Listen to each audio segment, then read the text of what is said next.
Good afternoon and welcome to Sports Talk right here on the family station Love 101 FM. Let me see if I can fix this camera thing for those who are on Facebook and on YouTube because I don't know. All right, back in business. I don't know what happened.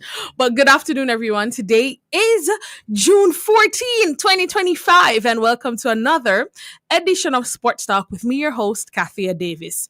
I don't know, Kareem has put me under lots and lots of pressure because he's saying, based on what he said I should talk about. But let me see if I can get in everything. You might say you sound like I'm in a good mood. I'm in a good mood today. This week in the world of sports has been a good week. And if you were at the National Stadium on Tuesday, you'd also know why I'm in a good mood, because Jamaica is now in they've topped their group to make it to the final round of the World Cup qualifiers. And we're gonna talk more about the group because the draw has happened. So we're gonna talk about more later in the show. We'll talk a little bit more about our group draw. What does it mean for this Reggae Boys team? And also we're gonna talk about the Gold Cup that's starting tonight. Actually, Jamaica bows into action on Monday night. The games are gonna be a little bit late, so see with them. They're in California now. We got word that the team landed safely in California yesterday, so they're doing quite well. Yeah, so then we had the Racers Grand Prix last week. We also have the NBA Finals, such a riveting NBA Finals going on between the Oklahoma Thunder and the Indiana Pacers. That's going on as well. Then we had Oslo Diamond League, where the Olympic champion Julian Alford, she made her return in the 100 meters there. So the show, of course, is going to be full and packed with excitement. And then I have a few thoughts on a matter, so we're going to discuss that as well. But, let's get right into it. Let's get right into the show.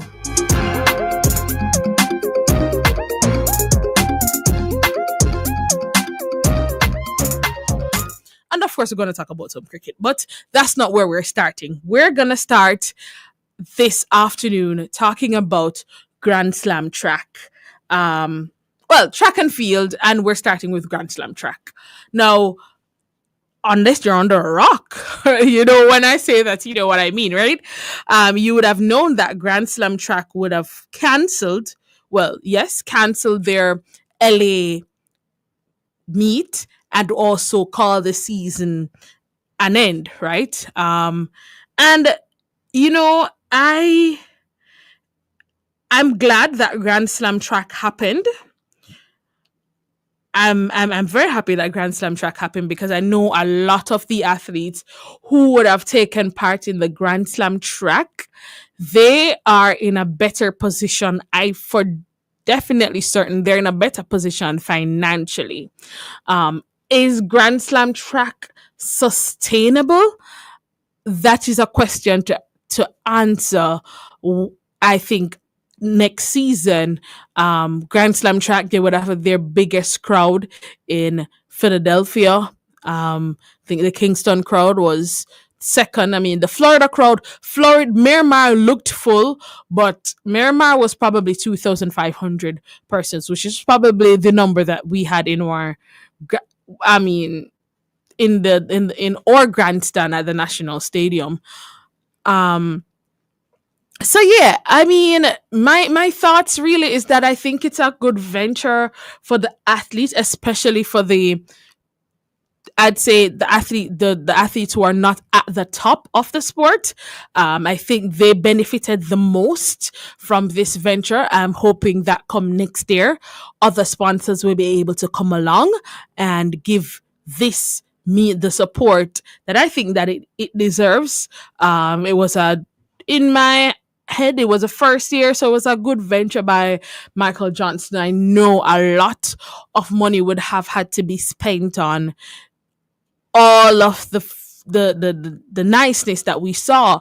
And to be honest, I mean, on TV and even in person, it really felt like a world class event. It really gave world class in terms of the camera angles and the different shots that the angles and the shots that we got, and just the whole experience, and hearing the athletes talk after the races, and stuff like that was very good, and is very good for the sport. In terms of, there are certain things that I think they will have to look at in terms of marketing, especially if it is that they plan to return to Jamaica. Marketing has to be a big thing. I think they have to get somebody who is local, and of course somebody who is within the track and field world locally, to get someone to fix some of the issues in terms of the start times. You can't necessarily have a meet starting at 5 o'clock or 6 o'clock on a Friday evening. It's not gonna work. With the Kingston traffic, it's just not sustainable for me. Saturday was also early, and so was Sunday. I mean, you want to give the fans enough time to come out, and I know their was like broadcasting or streaming issues, in not issues but streaming license as well, in terms of ensuring that it could be their streaming partners. But when they come to a place like Jamaica, who is, I don't want to say Jamaica is a track and field country, but they will go out and support track and field. And the Racers Grand Prix really showed that. I think last week, and some of our other meets showed that Jamaicans will go out and support track and field. I don't want to say we're a track and field country, because we're a very biased sports country. That's how I love to put it. Yeah. So we wish Michael Johnson and the Grand Slam track team all the best. Yes, of course, the racers of the year were Melissa Jefferson. Jefferson wouldn't, because she would have gotten married just a few days or weeks before the Grand Slam track. Kingston came off our honeymoon to come to Grand Slam track, and of course, Kenny Benderick. So Melissa Jefferson, she would have ended with a total of 66 points, winning 3 Grand Slams, or 3-time Grand Slam champion, or 3-time Slam champion. And she also won 5 out of 6 races. Of course, she also ended this Grand Slam track series with 2 personal bests: 10.73 seconds in the women's 100 meters and 21.99 seconds in the 200 meters. All right, over to Kenny Benderick, or Benderick, right? He ended with 72 points, 3-time Slam champion. He won 6 out of 6 races, and he ended with his personal best, lowering his personal best in the 100 meters of 9.86 seconds. So, as I said, I really think Grand Slam track is a good initiative, and I'm hoping, and there are a lot of athletes I've seen, they're making posts to say, they're grateful for the experience to be a part of Grand Slam track. And of course, there were also talks in terms of comments made by some of the top athletes. I mean, I think Noah Lyles, he made a few comments on a podcast, saying that, Grand Slam track was not, in his mind, it did make sense because of the money that he was going to be paid, in terms of what he's winning would technically like be his appearance fee, or him and the Grand Slam team could not come to a ground as to what, in terms of agreement as to what he should be paid, etc., etc. I'm hoping that some of these athletes next year, bigger athletes, will join the Grand Slam track. One of the big name athletes, Sydney McLaughlin-Leroney, she was a part of Grand Slam tracks. I'm hoping that other big athletes will be a part of Grand Slam track. And of course, we also, there was Grand Slam track really was about track. So I'm wondering if, maybe there are thoughts of it being track and field. I think track and field will also, I mean, having the field events would also be a good inclusion. I know there were certain field athletes who would have spoken out against the exclusion of the field events. But as I said, we're hoping that it returns and it's just not a one-off and then it kind of disappears. So yeah. That was it. Last week we had the Racers Grand Prix, and before we talk about anything else, of course, I'll use the last bit of this segment to talk about the official return of Christopher Taylor. Of course, he would have done a meet, one of the J3's meet recently, maybe about 2 weeks before we got to Racers Grand Prix, but we saw him in the 200 meters at the Racers Grand Prix. And it was good to see him back on the track. It was good to see the support and the applause that he got coming back to the track. For me, Christopher Taylor has always been one of those standout athletes from junior who I thought was making his way into the senior rankings. So to see after his mishaps with the anti-doping system that he's back. I know there were times that he spoke about, giving up the sport or just finding something else to do because he didn't think that, the 2 years felt so long for him. And so, talks about, him not wanting to return to the sport, but I would say it is good to see that good sense prevailed. And I'm hoping that come 2 weeks' time at the national trials, he'll be able to make it to the World Championships World Championship coming up in Tokyo later this year. Yeah. And I mean, one of the things is that I can just imagine going through, or I can't really imagine, but I can just think of, the mental work that he had to put in to ensure that he was still keeping fit. Because I listened to an interview that he did, and he said, it was very difficult for him. He didn't really watch any track and field. He didn't really keep tabs on what was going on in the track and field world. He was just trying to keep fit, knowing that, he'll get to the point that he'll be able to, if he decided to return, that he could be at least competitive by keeping fit. Because I couldn't imagine him just training, going through knowing that you couldn't compete in the sport. That I think took a lot of mental fortitude from him. And so I'm hoping that he goes to the 200 meters because I think he has a better chance of qualifying to the World Championships over 200 meters than he does at 400 meters. And I think he can create an option as a relay leg for the 400 meters. So I'm hoping that he does both events at trials, but I'm hoping that he focuses on the 200 meters and presents himself as a relay leg option for the 4x400 meters.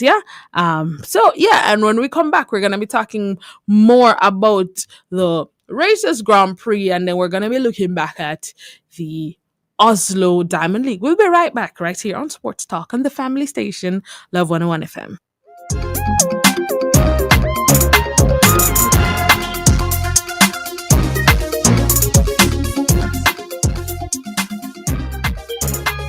At Jatden Medical Services, we specialize in compassionate care, offering oncology, dialysis, urgent care, ophthalmology, and much more, all in one central location at unbeatable prices. And with our Suma Lab, you can get fast, accurate results when it matters most. So call us today at 876-906-6496 or follow us on all our social media platforms. Jatden Medical Services, affordable, world-class healthcare. If I could help somebody as I pass along.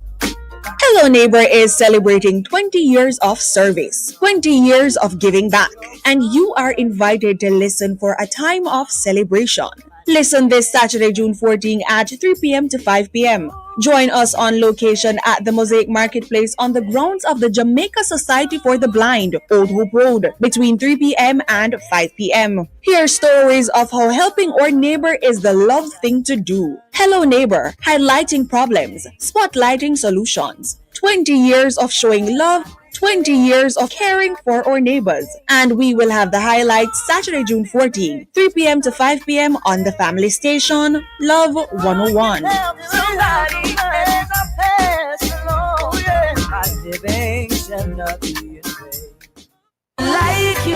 This Father's Day, Love 101 invites you to something special. Pages for My Father, a simple, sacred celebration for dads. Join us for brunch at Pages in the Garden inside Hope Gardens this Sunday, June 15 from 11:30 a.m. to 4:30 p.m. It's a day of love, music, and letters as we honor the strength, faith, and presence of our fathers. And here's your chance to be a part of it. Write a short letter, 100 words or less, to or about your dad. Send it by WhatsApp to 876-997-3125 as a message or voice note titled Pages for My Father, and listen for it to be shared on Love 101. If it touches the heart, you could win brunch for two. That's Pages for My Father inside Hope Gardens from Love 101 FM, the family station, in partnership with Pages in the Garden. You ever teach me right, so no, you never lead me wrong.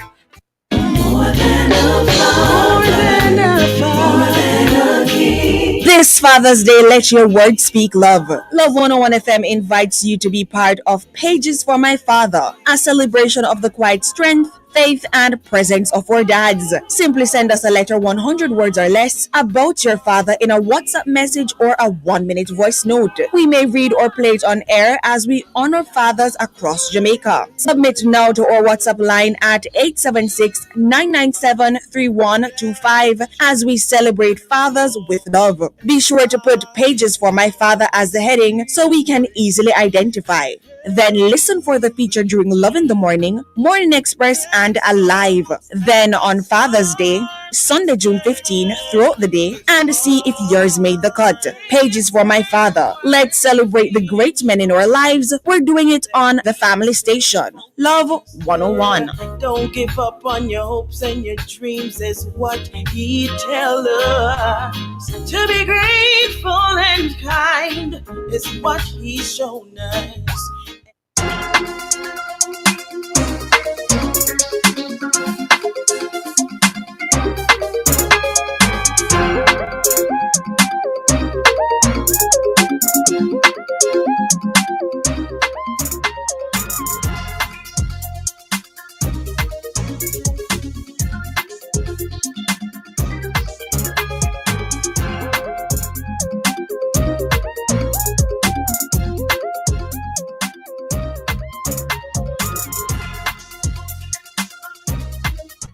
All right, welcome back to Sports Talk right here on the family station, Love 101 FM. All right, so before the break, we were talking about Christopher Taylor's return, or big return to, of course, an international event, the Racers Grand Prix.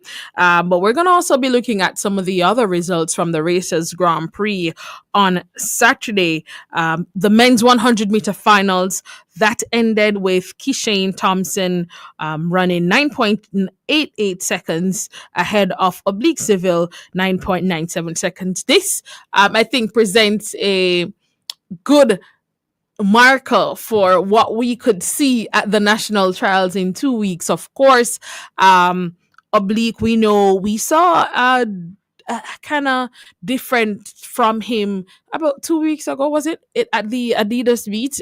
He kind of didn't look himself at that meet, and last week Saturday he literally stumbled out of the blocks and still was able to clock 9.97 seconds, which to me shows me that he's in some sort of 9.8 sort of shape, right? In the B finals of the men's 100 meters, we had Sondre Davidson running 10.07 seconds. In the men's 200 meters, which I think, other than Kishane's 9.88 seconds last week, Saturday, this men's 200 meters, and even though the time was above the speed limit, or wind limit rather, Brian Lavelle, he clocked 9.79 seconds. Now, that's the fastest any Jamaican has run since Usain Bolt has retired from track and field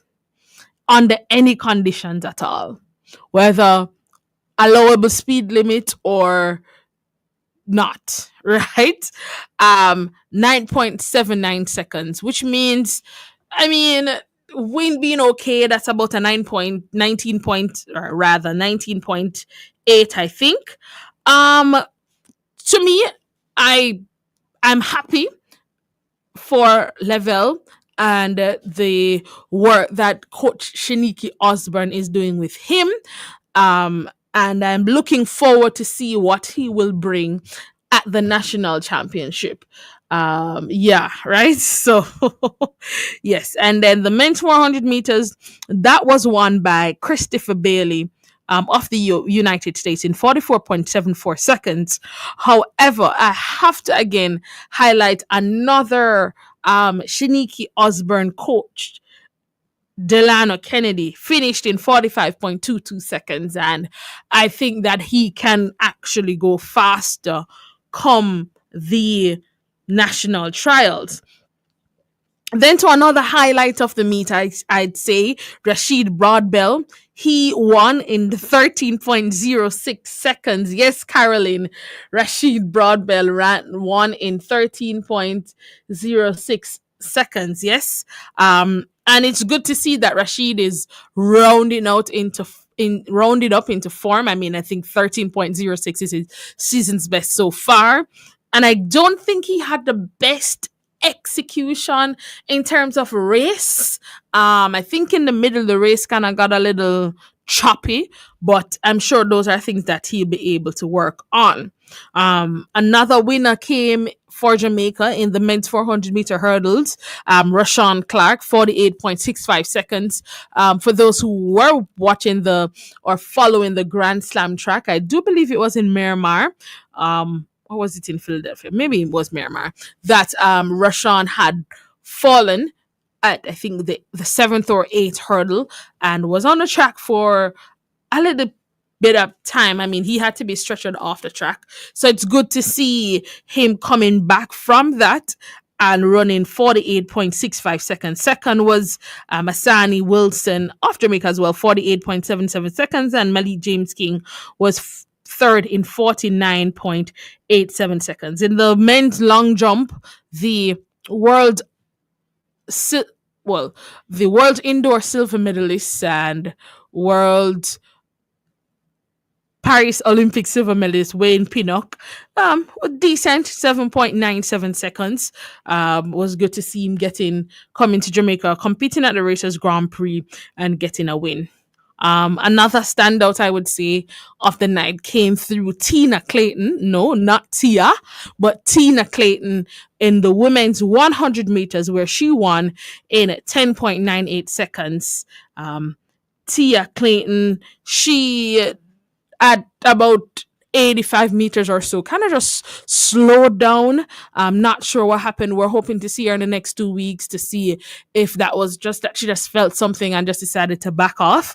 Jassia Sears from the USA, she was second, 11.04 seconds, and Alana Reed was third in 11.16 seconds. In the 200 meters, the world champion over 200 meters and the fastest 200 meter runner alive, Sharika Jackson, she won that race in 22.53 seconds.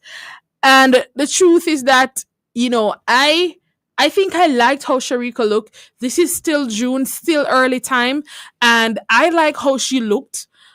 I still think top end, she still has work to do, but maybe, sometimes you don't know when these athletes had a heavy weight training this week. And to me, she looked a little bit heavy, not in size, because she's definitely trimmed down from when we saw her at the world release. I can definitely say that she's definitely trimmed off a few pounds. And for her to be this lean, or getting this lean, getting into the world championships, coming closer to world championships is very good. It just means that she will go faster. Now, obviously, as the defending champion, she will not have to compete if she doesn't want to for the 200 meters at the national trials, and will just have to compete over 100 meters, which I think will be good for her. I think she probably will still run the 200 meter, maybe the rounds, and not show up for the finals, because she wants also to get some races in under her belt. So that it was good to see her, as I said. And you can see, I mean, 22.53 looked as if it wasn't too much work for her to get to 22.53. The women's 400 meters, that was won by Linnea Irby Jackson out of the USA in 50.23 seconds. Second was Stacey Ann Williams, 50.56. Stacey looked good in my estimation. I think she's probably once she has a good trials, will be back at the world championship. She seemed to be, to me, to be rounded in form, and could, in my estimation, dip below the 50 seconds come national trials. Then we had the women's 100 meter hurdles. That was won by Alia Armstrong out of the USA in 12.54 seconds. Second was Devin Charlton of the Bahamas, 12.65 seconds. And Alexandra Webster out of the USA, she was third in 12.95 seconds. And then in the women's 400 meter hurdles, that was won by Tia Adana Bell of Barbados, 55.74 seconds. Second was Sanique Walker from Jamaica, 55.78 seconds. And Bianca Stubler from the USA, she was third in 56.52 seconds. Akila Smith of Jamaica, she finished second in the women's triple jump with 13.83 seconds. Of course, we know Akila's, I think, stronger event to me is the women's long jump. The event was won by the Cuban Velasco, won in 14.26 meters.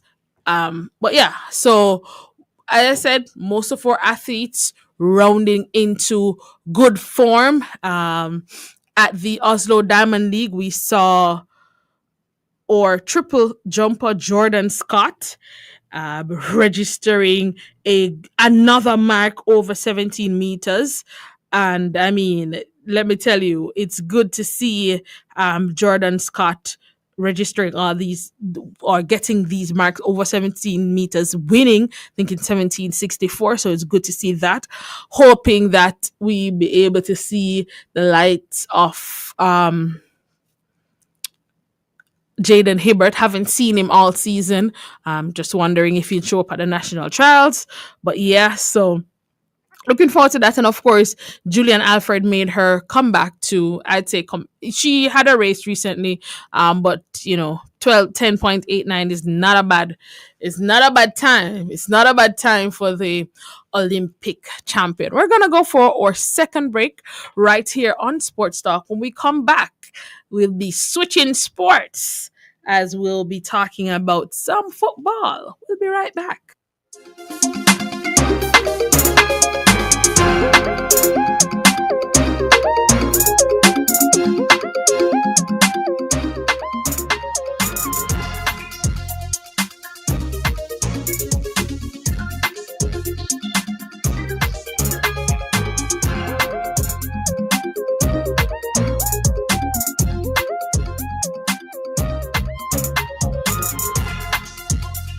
At Jatden Medical Services, we specialize in compassionate care, offering oncology, dialysis, urgent care, ophthalmology, and much more. All in one central location at unbeatable prices. And with our Suma Lab, you can get fast, accurate results when it matters most. So call us today at 876-906-6496 or follow us on all our social media platforms. Jatden Medical Services, affordable, world-class healthcare. Family Tree Hardware. With the lowest price and the best quality, we care. We are helping to build Jamaica a place to live. At Family Tree. Tree. Call us at 668-3341. At Family Tree. Tree. Family Tree Hardware. Lot 7 Elshire Main Road, Brayton, St. Catherine. If I can help somebody as I pass along. Hello Neighbor is celebrating 20 years of service, 20 years of giving back, and you are invited to listen for a time of celebration. Listen this Saturday, June 14 at 3 p.m. to 5 p.m.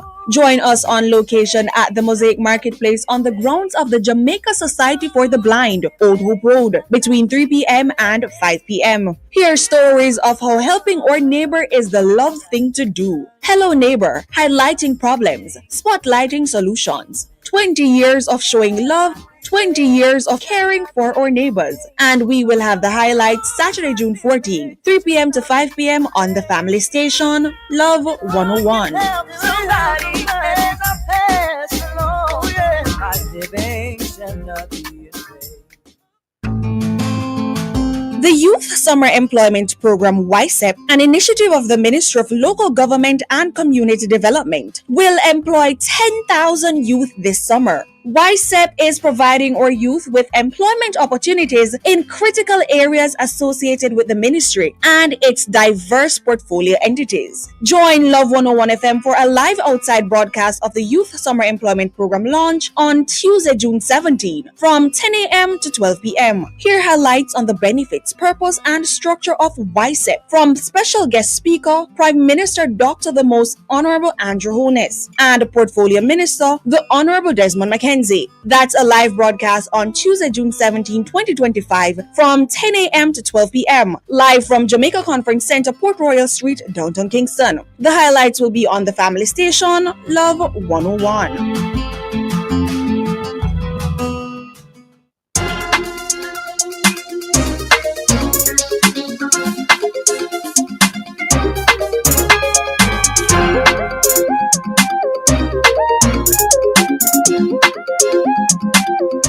All right, welcome back to Sports Talk right here on the family station, Love 101 FM. And of course, I said we are changing sports. You know, we're just talking about some track and field. Now let's talk about some football.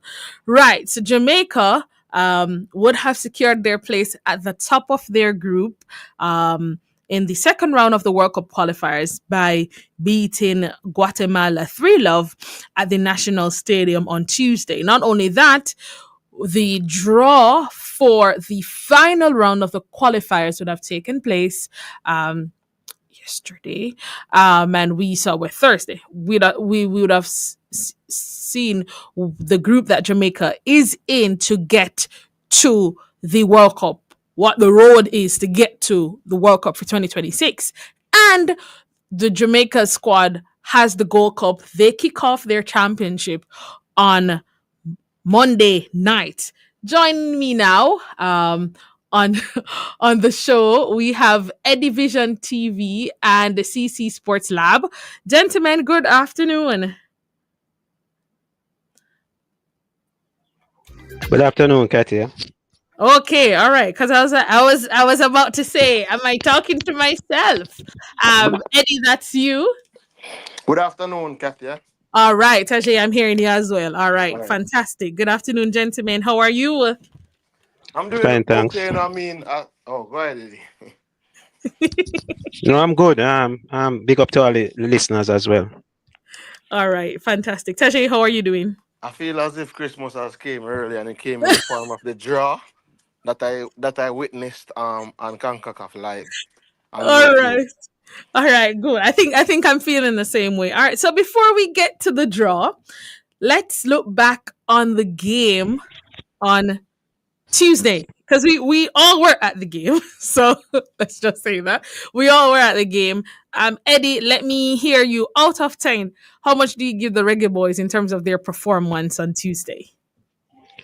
Well, definitely a 7. I think it was a much improved performance compared to that of the BVI game. It was the type of performance that Jamaica needed, the fans needed, the players needed as well. And it did well, going forward. It can help us tremendously when we go to the next round, Katia. All right, great. Teshe, out of 10, what do you give the performance by the Reggae Boys on Tuesday?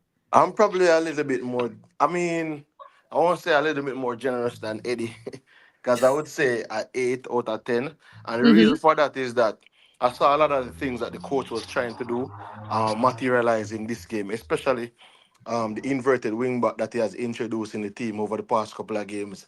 I see it bearing fruition, and the way in which we dominated the middle of the park, given the tactics that he was employing, right? I saw that coming to fruition in this game, and his ability to get Cephas, Leon Bailey, and Demarai Gray, three or four probably most dangerous players on the pitch at the same time. I think that was a plus, and they had a good game complementing each other. So for me, that's a 8 for me. Okay, it's a hit for you. Eddie, coming back to you, what do you think Coach McLaren got right on Tuesday? Because a lot of things went good for us on Tuesday. Give me what would you say was your high point in terms of what he got right on Tuesday? Well, first of all, I believe you got the starting 11 right. Um, Playing the players in their right positions, that was the key in the game. And again, it depends on the opportunities that we created. We created a lot of opportunities. We managed to get 3 goals, which is very important. And the coach also spoke about us creating opportunities. And if we continue to create these opportunities, we will get success. All right, Taje, I know you spoke about the inverted wing back that we had, and of course, Cephas, Demarai Gray, and Bailey being on the pitch. Is there any other highlight or any other good thing that the coach did that you want to highlight? I think the highlight is the continuity, right? He has, I think Roman Burl is very good technical striker. He was on the bench in BVI. Warner Brown would have scored the goal that sent us to the final round, and we would have won in BVI 1-0. But he had the braveness to come back and say, here what? Even though we would have secured part one prior to coming into this game, he started with the same striker again and he got 2 goals from him. So for me, that is continuity rather than to say, yeah, it's not the most important game in the world, so we could rotate the squad. I see where he went with a strong lineup. He went with all of his starters are the guys who are you think will be starting for him coming into the Gold Cup, and I think that is something that you have to applaud him for. Yeah, most definitely. Eddie, coming right back to you because Taje just made a good point about the coach using continuity in terms of Warner Brown. Talk to me because I mean, I if you if you are beside me in the stands or hear me speak about Warner Brown, I always talk about him being the man in form, on form, and Right. to me, he continues to prove himself. What are your thoughts, Eddie, on Warner Brown? Well, as you said earlier, he's the man on form, and I think the coach knows that. Jamaica knows that. That's now 4 goals in 3 starts for Warner Brown, and he's the type of striker that the coach wants in the team right now. He's able to move very well. He moves a lot. He presses. He's good with his back to the goal, in front of the goal. He's that fox in the box, that type of striker. He's good with his head. If you notice, we've been playing a lot of balls crosses into the box now, and he's getting onto the end of those balls. So he's a striker that's in form, and we have to just milk it. We have to milk the cow. That yeah. Definitely. All right. Eddie, still following up with you. Over the years, I mean, maybe in the past 7, maybe 8, probably 9, could be more. We have had struggles as it relates to our midfield, as far as I can remember. Um, Coach McLaren seems to me, especially in the last few games, that he has probably found a solution regarding our midfield. Can you tell me a little bit about that, or how what you see it, or how you view it? Well, it has been a problem for years, years, years, and we saw many managers come and go, try to fix that midfield area. We've seen Latibodiere employed as a defensive midfielder. That didn't work out, but over time, through recruitment, we got Isaac Hayden, and I think that's a solid start.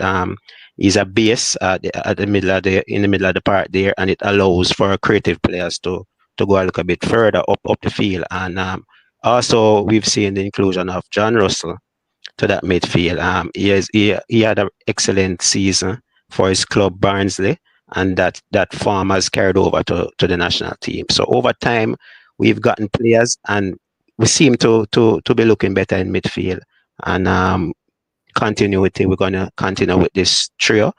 We've seen Damari Gray added to that. It was Casey Palmer before, but with the inclusion of Cephas, Damari Gray now has to come into midfield.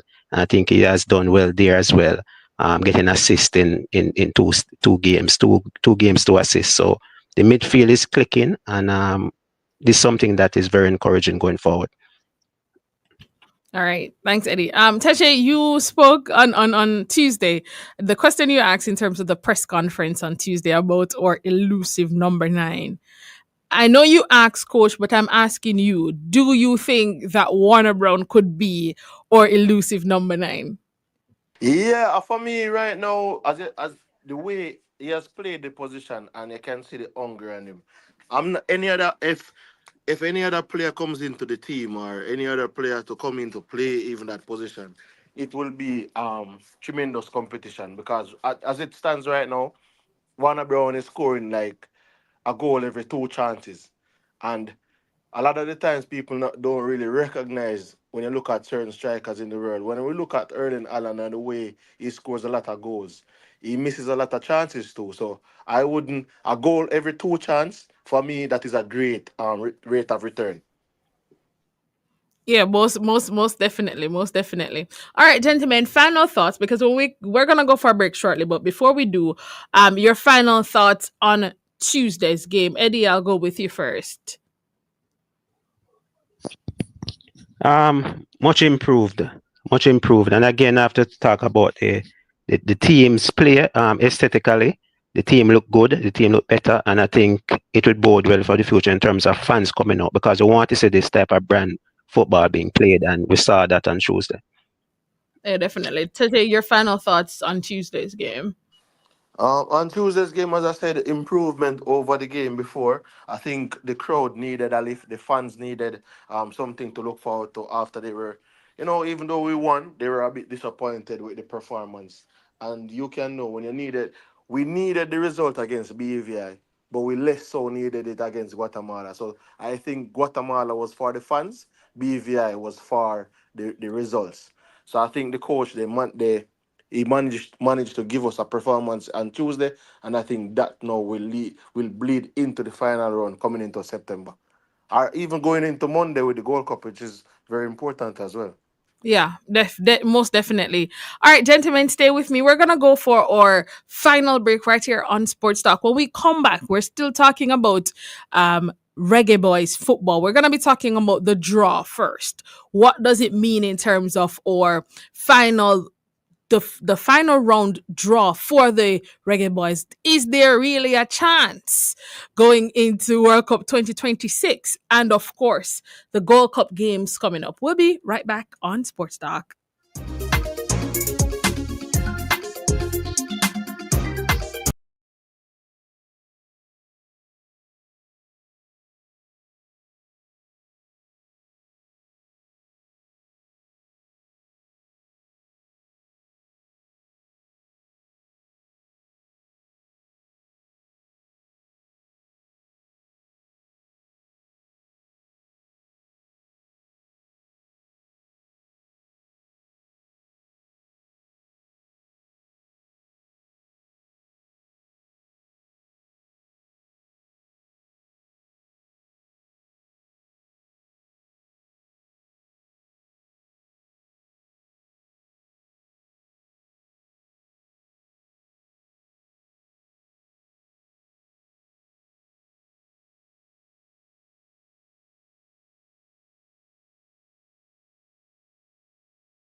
And all right, yeah, man. Love 101 FM. Right.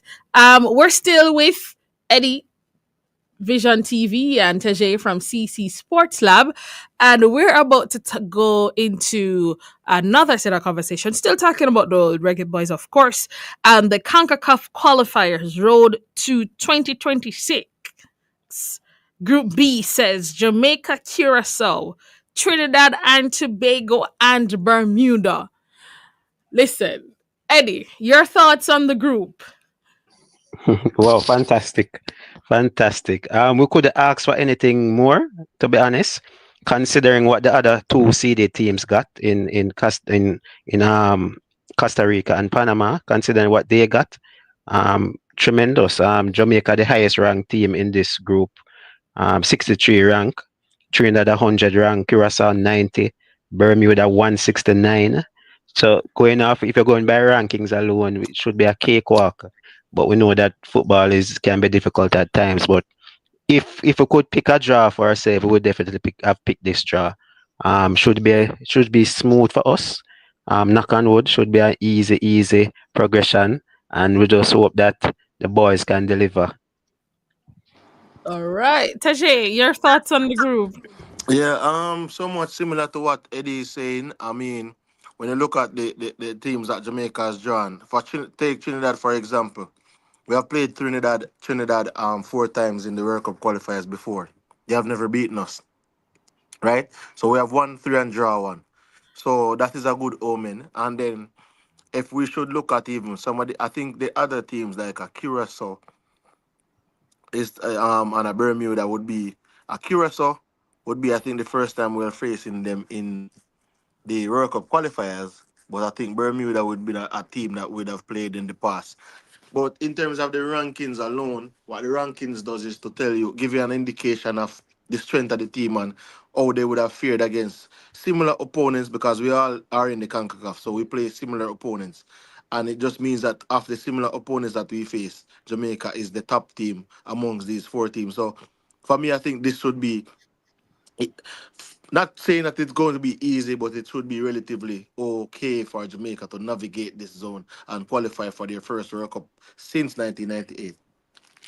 Definitely. For me, it's if you have not yet garnered your visa, please go do so. If you have not yet secured your World Cup tickets, please go do so. Because if it is, and I can say this on this show, if Jamaica does not make it to the World Cup in 2026, we can pack up football in this country and just call it a day.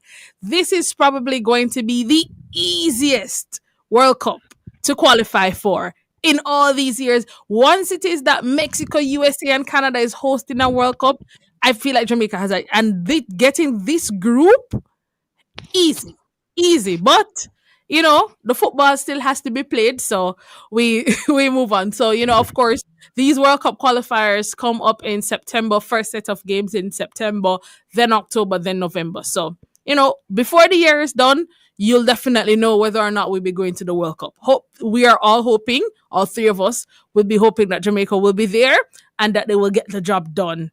And I'm sure, I'm confident that Coach McLaren and these boys that we have, these men that we have, will be able to take us to the World Cup in 2026. All right. Still on the Reggae Boys, Gold Cup is coming up. Jamaica kicks off their first game on Monday against, you wonder, Guatemala again. It's like we can't get rid of them. Eddie, any thoughts on the game coming up Monday night? Guatemala again. Should be a little bit more difficult this time around, though. The Guatemalans would have improved their team. I think at the national stadium on Tuesday, they didn't play their strongest team. So we expect them to bring in those players come Monday. It will be like an away game for us in California, as a lot of Guatemala diaspora fans. So we expect them to turn out. The atmosphere should be there. We have a lot of fans there. And it should be a difficult game for us, but I still expect us to get the 3 points in this group. Definitely, definitely. Taje, any thoughts on the game coming up on Monday? Guatemala again. I mean, Guatemala again. We have quite an extensive history with Guatemala. I think people don't understand how far back. Like this is pretty much probably the fifth or sixth time we're going to face them in the Gold Cup, and we have pretty much beaten them every time. So I mean, it might sound very braggadocious of myself, but Guatemala very rarely come out on top when they are facing Jamaica. I think we are the thorn in their to the bane of their existence. So I see Jamaica working on a more, working on fine tuning the team. Everything geared towards the final round of preparation and taking this Gold Cup by a storm. I think the last four Gold Cups we've been to the final, we've been to two semi-final, and we've been to a quarter-final. So I think the next step for Jamaica is to overcome these teams and actually lift the Gold Cup. And Guatemala is just another step or another rung in that ladder towards us dominating this Gold Cup. Definitely. Head to head in the last six matches in the Gold Cup, Jamaica has won four, drawn one, and Guatemala only has won once. And that Guatemala win came many moons ago. Yeah. All right. Eddie, in terms of the squad that we have brought to the Gold Cup though, is there anybody that you think should have been included in this Gold Cup squad that is not included? The name that comes to mind, Malik Modasil, is a player that is very versatile, can play anywhere across the front three. Importantly, we could utilize him at the 10. Also, very controversial in Ravel Morrison. He was not named in the 60 man Gold Cup provisional squad, but I think that he's a good player to have on the bench if needs be. So those two players are the players that really come to mind with this squad. I think overall is a very balanced squad, and based on the players that we have available right now, I think it's the best that we could have put together. All right, Tashi, for you, anybody Uh, would have I, been left out of the squad or you think should have been added to the squad? I have a similar mindset than Eddie, but I'm also going to look at a person that is in the squad and something that the coach had said. The coach had stated that Shamar not being in the squad is because he's not fit enough, right? And he hasn't played over a month and everything. And that's fine. But then we see Mikel Antonio, by no fault of his, haven't played for the better part of 6 months, just coming out of a car accident. All the best because I see he has recovered well, and I'm happy for that. A lot of this could have broken a lot of players, so I'm pretty much happy. And he's pretty much one of my favorite, if not my favorite player since playing for the Reggae Boys. But a player like Madley Mothersill, who would have been probably a much better help to us going into that Gold Cup, rather than you carrying Antonio for the same reasons that you say you won't carry Shamar Nicholson. So for me, I think Mothersill is the player that I think could have been added to this team, and I think he could have taken the spot of Michael Antonio. Just given the fact that we're not carrying players to get fit, we are carrying players that are already fit and can contribute, and that's just my opinion. Uh, Okay, Tashi, but let me ask you this. Don't you think, well, in my opinion, Boza, Nicholson, and Antonio, if I was to choose, right, to carry, don't you think Mikel Antonio gives a more, in terms of an option of leadership for the team than Bosa does? I'm just asking because I'm also thinking that it's his dressing room type of thing around the team why Mikel Antonio was brought, no, or rather a mode of probably inspiration for the team.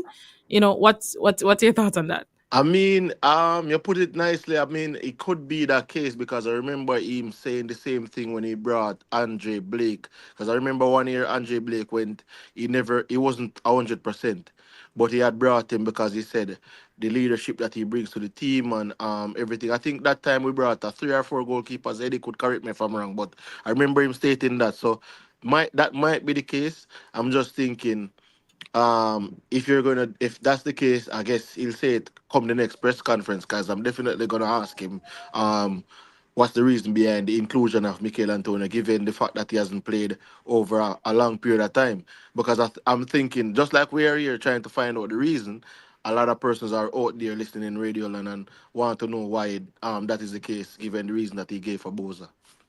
Most definitely, most definitely.